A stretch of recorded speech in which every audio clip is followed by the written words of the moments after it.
හිතන රටාව අපේ ජීවන ගමනට පුදුමාකාර සහනයක් හදනවා. හිතන රටාවේ අදක්ෂතාව නිසා තමයි ඕවර් තින්කින්, ස්ට්‍රෙස්, ડિප්‍රෙෂන් ඔය ඔක්කොම ටික තියෙන්නේ හිතන රටාවේ දෝෂ නිසා. ජීවිතේට ආපු එකම කාරණාව එයාට අතහැර ගන්න බෑ.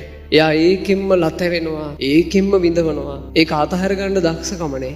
එක්කෙනෙකුගේ වචනය මීට මාසයකට විතර කලින් කියපු වචනය අදත් මතක් කරනවා. මට මෙහෙම කිව්වනේ, මාව මෙහෙම රිද්දුවනේ. ඒක වෙලා දැන් සෑහෙන කල්. හැබැයි එයා තාමත් ඒකෙන් විඳවනවා. කොතැනද අවුල තියෙන්නේ? 100% මේ අවුල තියෙන්නේ තමන් ළඟ. 100ට එකක් හරි එළිය තිබ්බනම් අපි ඉතින් එළිය එකක් හදන්න එපේ. එළිය ප්‍රශ්නෙත් හදලා නම් ඇතුළ හදන්න තිබ්බේ. මේ ලෝකයට රහතුන් බිහිවන්නේ නැත. එළිය ප්‍රශ්න අරුබුද ටික ඔක්කොම හදලා නම් තමන්ව හදාගන්න තිබුණේ මේ ලෝකයට රහතුන් බිහි වෙන්නේ නැහැ. එළිය කෝටියක් ප්‍රශ්න තිබ්බත් ඒ ප්‍රශ්න එක්ක එකතු වෙන්නේ නැති හිතක් හදන්න තමන්ට පුළුවන් නිසා තමයි මේ ලෝකයට රහතන් වහන්සේලා බිහි වුණේ.